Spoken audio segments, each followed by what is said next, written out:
احنا جايين من كل مكان للصويرة زينة البلدان نزورو ونرجع فرحان كالضبيل وللهيلولة حوض السلاح وطوم حيلة نضربو شوفار هاد الليلة احنا جايين من كل مكان للصويرة زينة البلدان نزورو ونرجع فرحان. Je voudrais quelques émissions de la chaîne. J'espère que vous allez bien tous. Je souhaite à vous tous une bonne semaine.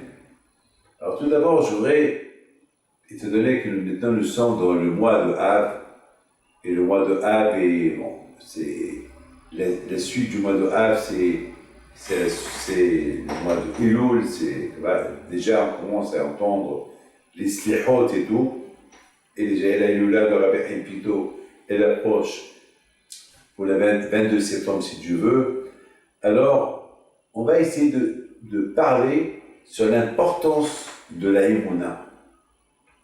Alors tout d'abord, il faut savoir que cette semaine, qui vont venir, les 7 Shabbatot qui vont venir après Tisha B'Av, c'est les Shabbatot qu'on les appelle les consolations. Nahamu, Nahamu. C'est Shabbatot qu'on les appelle consolations. Et c'est pourquoi on les appelle consolations? C'est parce que on demande, parce que vraiment, tellement qu'on a pleuré à Tisha B'Av, tellement on était triste, et tellement qu'on pleure la Shoah qu'il y a eu, comme ce matin. Ce matin, j'étais au Kotel. Et je voulais un parole d'honneur, j'avais de la peine de voir, parce que ce matin, j'ai visité un endroit que personne n'a encore visité. C'est une partie de le Kotel qui n'est pas encore ouverte au public. On vient de la découvrir. Donc j'étais privilégié d'aller voir. Ils ont découvert une centaine de mètres carrés en creusant sous la terre avec des caméras. Ils ont découvert encore 18 mètres de profondeur du Kotel. Ils ont déjà enlevé le sable, des centaines de tonnes de sable. Et je vois là, il y avait un endroit où c'était brûlé, qui nous rappelle, lorsque les Romains ils ont brûlé le temple. Ça veut dire que, c'est vrai, c'est pas de la rigolade, ils ont brûlé le temple. Ils ont brûlé le temple. Vous savez, c'est impressionnant. On voyait là-bas, on m'a même montré quelques pièces de monnaie de l'époque des Romains, de ceux qui ont brûlé le temple. Ils étaient un peu dispersés, ils étaient tellement occupés, ils ont tué les Juifs, brûlé, violé les femmes, à Yerushalayim, ils ont laissé des trucs là-bas, après ils ont brûlé, après ils ont mis du sable de partout, détruit même. Et aujourd'hui on découvre. Aujourd'hui les archéologues, ils découvrent, il y a une ville entière détruite sous cette esplanade-là du Kotel. C'est la folie ce qu'ils découvrent. Une ville, des rues, ils découvrent des ponts imaginaires. Alors, vous savez, en plus, Mashiach n'est pas encore venu. Donc on n'est pas heureux, on n'est pas content, on n'est pas bien. Alors Hachem, qu'est-ce qu'il a fait? Ramim, ils ont décidé qu'il y a 7 Shabbats. Chaque Shabbat, il y a une haftara et une lecture de consolation. Les prophètes qui consolent les Juifs, qui consolent les Yerushalayim, qui consolent le Beit HaMikdash, des consolations. Et pourquoi 7? Parce que malheureusement, il faut savoir une chose, que la création du monde a été faite en 6 jours. Et le 7e jour, c'est le jour du Shabbat. Et toute la création du monde, c'était pour un but. Quel est le but? Le but qu'Hachem, il est le roi des rois. Qu'Hachem, il est le roi. C'est ça le but. Le but qu'Hachem, il est le roi. Le roi sur ce qu'il a créé. Il y a dimanche, lundi, mardi, mercredi, jeudi, vendredi. Et c'est quoi Shabbat? Le roi, il se repose. Shabbat, c'est le 7e jour, le roi, il se repose. Donc, puisque le roi, il se repose, il veut aussi, nous aussi, on se repose.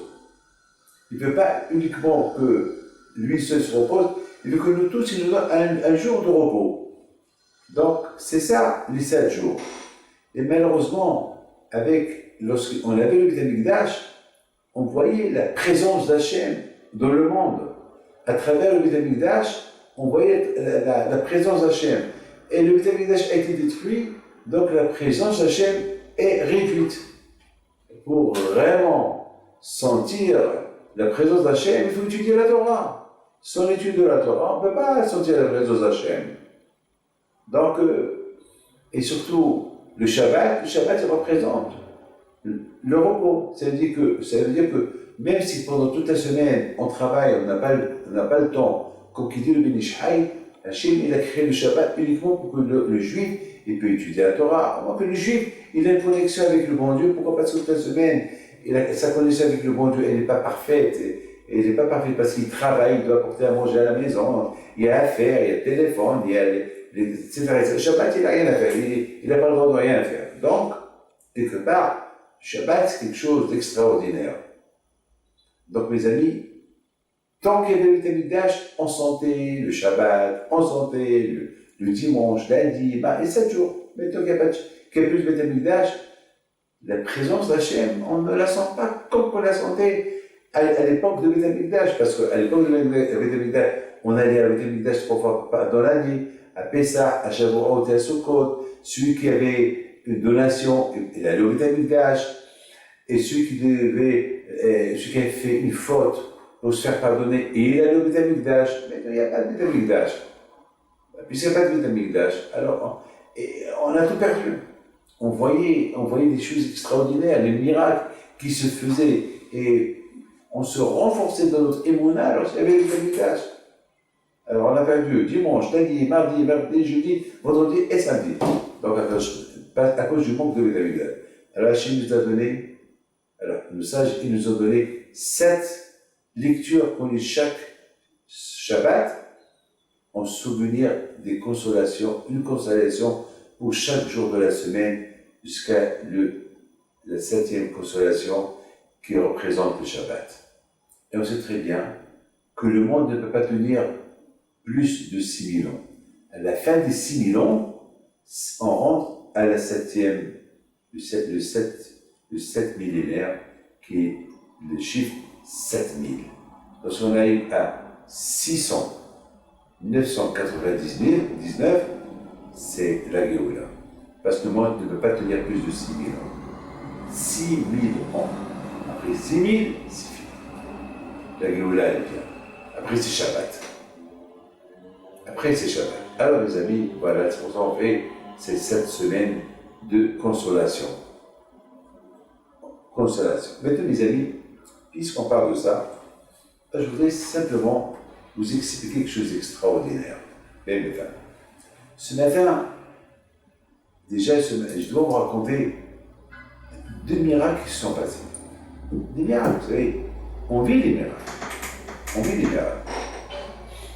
Et bien, on vit des miracles. Il y a le premier miracle que j'ai senti cette semaine, c'est que j'étais en train d'étudier. Si je ne me trompe pas, c'était mercredi soir. Ma famille sont partis en voyage. Et vers 11h du soir, j'ai dit, pourquoi ils ne sont pas venus encore? Ils sont partis en 3 voitures. Pourquoi ils ne sont pas venus encore? Non. J'étais en train d'étudier. Vers minuit, ils arrivent. Qu'est-ce qui se passe? Très bien. Et voilà, un de mes enfants me dit, papa, on a échappé Bella. Parce que j'étais pris en sandwich entre 2 camions, entre 2 grands camions, et j'ai paniqué un peu lorsque je conduisais. Vraiment, presque grâce à Dieu, bon Hachem, j'ai tenu bon. Qu'est-ce que je lui ai dit? J'ai dit, mon fils, très bien. Ah ben, tu sais qui t'a sauvé? Il dit, Hachem. J'ai dit, non. Celui qui t'a sauvé, c'est la Torah. J'étais en train d'étudier la Torah et je pensais, pourquoi vous avez tardé? C'est la Torah qui vous a sauvé. Et je leur ai dit, vous savez, alors j'étais jeune, j'avais 7 ans, je me rappelle, je me rappelle, j'avais 7 ans, je suis tombé d'un étage. Et alors, je suis tombé, vous savez, j'étais jeune, je courais derrière les chats. J'adorais les chats. Je m'amusais avec eux, mais mon kiff, c'était courir vers eux, et je les attrape, je vais les élever. J'ai cherché toujours les petits chats. Parfois même les grands chats. Je n'avais pas peur d'eux. Je n'avais même pas peur d'eux. Et je savais me protéger pour ne pas qu'elles me mordent. Jusqu'à les chats, ils mordent, mais je savais me protéger. J'étais jeune, hein. Et bon, j'ai couru derrière un chat, c'était un vendredi, et le chat est arrivé au plafond, dans une terrasse, et dans cette terrasse, il y avait la même verrière. À travers cette verrière, il rentrait le soleil, la lumière du jour, à la synagogue. Une synagogue, je crois la synagogue de Rabbi David Ben-Hazan, à la Vache. C'était l'ami de Rabbi Haim Pinto, à la Vache. Donc, j'ai fait attention de ne pas que je tombe sur cette verrière-là. Et finalement, je suis tombé. Au cours d'aller au chat, j'ai fait un faux pas, je suis tombé et je me suis accroché. Le temps que, et grâce à lui, je ne suis pas tombé. Si je serais tombé, je serais mort. Mais bon, Hachem, je suis vivant. Bon, Hachem, je ne suis pas mort. Il y a une femme qui est venue à la synagogue pour aller allumer des veilleuses à la synagogue. Elle voit un corps de quelqu'un qui est pendu. Tout de suite, elle monte, elle parle de personnes, ils m'ont levé. Ils m'ont pris à la maison. Ils ont expliqué à mon père ce qui est arrivé. Et mon père, à la chambre, était content. Et jamais j'oublierai. Il m'a dit, mon père, tu sais mon fils qui t'a sauvé? Alors moi aussi, je lui ai dit, Hachem. Il m'a dit non. À part Hachem, c'est parce que j'étais en train d'étudier la Torah. C'est ça qui t'a sauvé. Le couloir de la Torah, il est important. Aujourd'hui, on n'a pas Meshiach. Il n'est pas encore venu. Mais il y a la Torah. La Torah, c'est la Géoula. Notre délivrance, c'est la Torah. Lorsqu'on étudie la Torah, on rapproche de Géoula. On étudie la Torah, on rapproche notre propre Géoula, notre propre délivrance pour être libéré du Yetzirah. Hier soir, avant-hier soir par exemple, il y a un juif qui vient chez moi, un jeune de 16 ans. Il me dit, Rabbi David, aidez-moi, donnez-moi un conseil pour que je fasse attention avec mes yeux, ne pas voir avec mes yeux ce qu'il ne faut pas voir. Je dis, mon fils, je te fais la bracha. La plus grande bracha, c'est à toi de faire attention. Ne cherche pas le mal. Tu sais qu'il va le mal, ne va pas vers lui. Éloigne-toi de lui. Voilà, c'est tout. C'est un conseil que je te donne. Moi aussi, ça m'arrive. Je dis, j'ai 66 ans. Et moi aussi, le Sahara, il faut que je vois ce qu'il ne faut pas voir. Et je fais attention. Les amis, vous avez compris qu'aujourd'hui, nous sommes à une période de la Géoula. On était déjà aînés de David Ameller. La tombe de David Ameller. Je donne la parole d'honneur. Donc je suis rentré, Père l'aîné, et j'ai lu un peu des psaumes sur la tombe de David Ameller. J'ai vu devant moi j'ai dit, David, mais tu vas venir quand? Quand ma chère va venir, ça suffit de rester caché dans la tombe. Ça y est, il faut sortir, il faut nous libérer, ça suffit. Et voilà, mes amis, en sortant de là-bas, écoutez bien, hein, le message que David Ameller m'a envoyé à travers quelqu'un. Parce que David Ameller, c'est le roi David. Chaque fois on dit David Ameller Israël, Abikayem. David, le roi d'Israël, il est encore vivant, il n'est pas mort. Et on attend toujours Mashiach et David. Mashiach qui est les descendants de David. Alors j'ai dit, ça suffit, qu'est-ce que tu attends, il faut sortir. Sors ta tombe, allez, libère-nous. Ça suffit. N'oubliez pas que si Dieu veut, le Mashiach il va venir, celui qui va faire le kiddush, comme le kiddush qu'on fait le Shabbat. Hachim va dire Abraham, tu fais le kiddush, Abraham va dire non. Yitzhak, tu fais le kiddush, Yitzhak va dire non. Yaakov, tu fais le kiddush, Yaakov va dire non. Moshe fait le kiddush, non, je ne peux pas. Aaron fait le kiddush, non. Et les mères va venir et dit moi je fais le kiddush. Moi je fais le kiddush. Alors vous avez posé la question, qui est le meilleur à côté de Abraham, Yitzhak, Yaakov, Moshe, Aaron, que lui il va faire le kiddush. Vous savez pourquoi? Parce que David Améler, c'est le chiffre 6. Abraham, Yitzhak, Yaakov, Moshe, Aaron, David. David, c'est le chiffre 6. Et le chiffre 6 qui représente quoi? Qui représente la fin des 6000 ans, qui est le début des 7 millénaires. Ça veut dire que David Améler, il représente vraiment lui qui doit faire le Kiddush, comme Shabbat. Le Shabbat, on fait du Shabbat le vendredi soir. Dimanche, lundi, mardi, mercredi, jeudi, vendredi soir. C'est quoi vendredi soir? Vendredi la nuit. Ça veut dire qu'il y a 6000 ans, l'équivalent des 6 jours. Donc, le vendredi soir. Donc, ça veut dire, le soir, ça veut dire le début des 7000. Donc, on a toujours dit, on parle du chiffre 7. On parle toujours du chiffre de la fin de 6.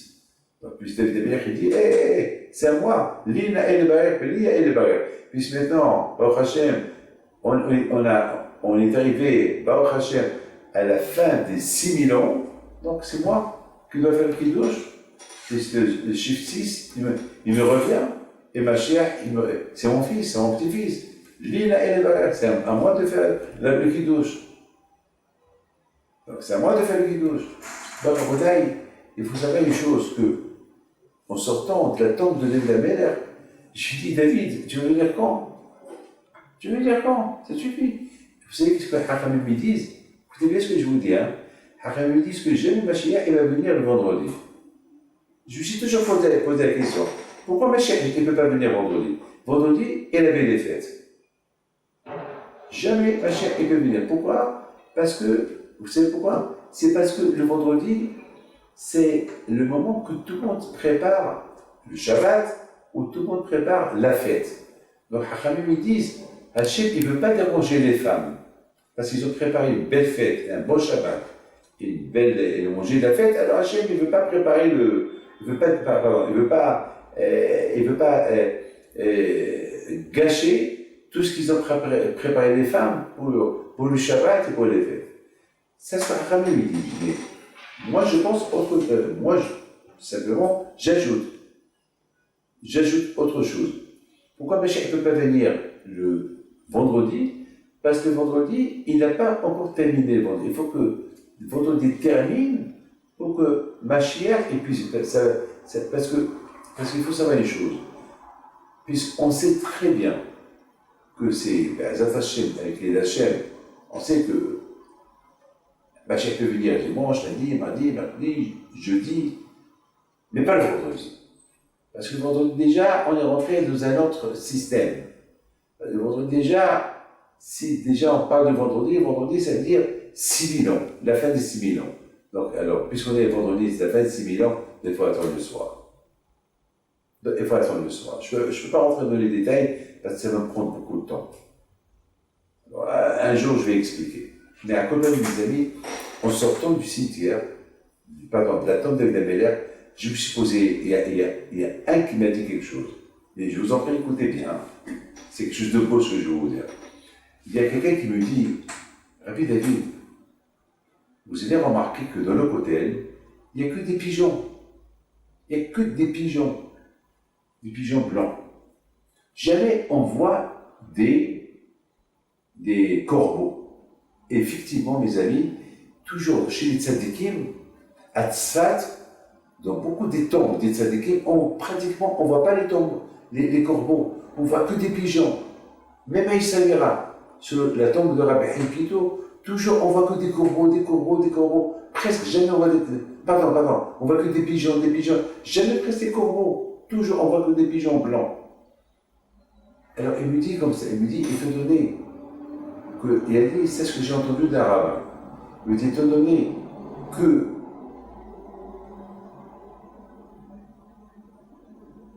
les pigeons représentent la Kedusha, la sainteté, et c'est de la blancheur, les pigeons sont blancs, alors on les trouve toujours dans des endroits où il y a la Kedusha. Mais les corbeaux qui sont interdits, qui sont tamés, eux, ils représentent l'impureté, donc eux, on les trouve uniquement dans des endroits impurs. On ne va pas trouver des endroits purs. Très bien. Voilà ce qu'il a dit. Alors moi, maintenant, j'ai repris ses paroles et je lui dis, maintenant, on comprend pourquoi le Zohar il dit que lorsque quelqu'un meurt, on n'a pas le droit de mettre le noir pour un mort. Parce que le noir, j'ai vu ça dans un livre qui s'appelle Ahavat Hashem. Parce que le noir, il représente l'impureté, et le blanc, il représente la pureté. Donc on n'a pas le droit de porter le noir. Il faut porter le blanc. Et c'est pour ça que les linceuls avec lesquels on entoure un mort, il est blanc, il n'est pas noir. Parce que le noir, il représente l'impureté, et le blanc, il représente la pureté. Alors je lui dis, maintenant, on comprend très bien. Maintenant, je lui dis, j'ai une question. Si c'est comme ça, pourquoi Noah, lorsqu'il a quitté l'arche, avant de quitter l'arche de Noé, il voulait voir si l'eau du déluge a été réduite, il a envoyé un corbeau. Et après, lorsqu'il a vu que le corbeau, il n'a pas voulu aller, alors Hachem lui a dit, non, Noah, le corbeau, je l'ai désigné pour autre chose, pour une autre, pour quelque chose d'autre. Alors maintenant, on voit le pigeon. Et Noé, qu'est-ce qu'il fait? Il envoie le pigeon. Et après quelques temps, le pigeon ne retourne plus. La première fois, le pigeon, il est venu avec des olives. Après, la deuxième fois, il est venu et il n'est plus revenu. Donc Noé, il a compris que maintenant on peut sortir. Mais la question que je me pose, pourquoi Noé n'a pas envoyé depuis le départ le pigeon? Puisque le pigeon, il représente la pureté, alors qu'il envoie le pigeon. Pourquoi il a envoyé le corbeau? Il a fallu que Hachem lui dise à Noah, non, le corbeau, je l'ai désigné pour un autre message, pour autre chose. J'ai d'autres choses que pour lui. Alors, pas lui, mais je ne comprends pas. Alors, pourquoi Noah, il sait que le pigeon, il représente la pureté, il sait que le corbeau, il représente l'impureté, alors pourquoi depuis le départ, il n'a pas envoyé le pigeon? Il a fallu que c'est Hachem qui lui dise non, le corbeau c'est pour autre chose. Maintenant, mes amis, il faut savoir une chose. Donc, maintenant, la question qui se pose, quelle est la raison? Pourquoi Noah n'a pas envoyé le pigeon depuis le départ? Pourquoi il a envoyé le corbeau? Il a fallu que Hachem lui dise non, le corbeau, j'ai une shlichut pour lui. C'est quelque chose de spécial, de précis, que je l'ai réservé pour un jour. Vous savez une chose, que rien est en plus dans ce monde-là. L'araignée, elle a son but. Les cafards, ils ont leur but. Tous les insectes et les animaux que vous voyez, ils ont un but. Un but. Le corbeau aussi, il a un but. Il se peut que le corbeau ait été créé que pour ce but-là que je vais vous dire. L'araignée a été créée pour un seul but. C'est quoi? Sauver David Améler. C'est une autre histoire. De notre rabbin, il va raconter l'histoire de l'araignée et David Améler. Donc chaque chose, elle a un but. Et puisque le but a été, une fois qu'elle a accompli son but, alors l'araignée, elle reste. Donc Hachem a dit à Noah, le corbeau, il a un but. Je l'ai créé pour un but. Pas pour ça. Pour aller voir si l'eau est réduite. Point final. Alors, très bien. Alors maintenant, c'était quoi vraiment le but du corbeau? Le sage, il nous raconte que lorsqu'Éliana, qui était à l'époque du roi Ahab, était le prophète, et Ahab était idolâtre. C'était un roi d'Israël qui mangeait cachère, il étudiait la Torah et tout ce que vous voulez, mais il était idolâtre. Bon. Ahab et sa femme, ils ont condamné à mort Éliana. Donc Éliana pouvait le condamner à mort parce que Éliana il a éliminé tous les prêtres de l'idolâtrie de l'époque, ils étaient en Israël. Donc, la femme de Isabelle, la femme de Ahab, elle a condamné à mort Élia le Nabi. Donc Élia le Nabi, il s'est sauvé dans le désert. Il est parti à la montagne de Sinaï. Et de quoi il va vivre? Alors Hachem, il a ordonné au corbeau d'apporter du manger de la maison de Ahab pendant 40 jours et 40 nuits, on lui a apporté à manger. C'est la folie, hein? C'est la folie. Ça veut dire que Hachem, il a désigné les corbeaux d'apporter à manger à Élia un Nabi qui se trouvait dans le désert. C'est la folie, hein? C'est la folie. C'est la folie. Alors, pendant 40 jours et 40 nuits. Maintenant, je me suis posé une question. Pourquoi Akadosh Baruch Hu a désigné les corbeaux pour apporter à manger à Élia un Nabi? Pourquoi il n'a pas désigné les pigeons à apporter le corbeau, à apporter le manger à Élia un Nabi? Pourquoi les corbeaux? Puisque les corbeaux, ils sont impurs. Alors maintenant, on a deux questions.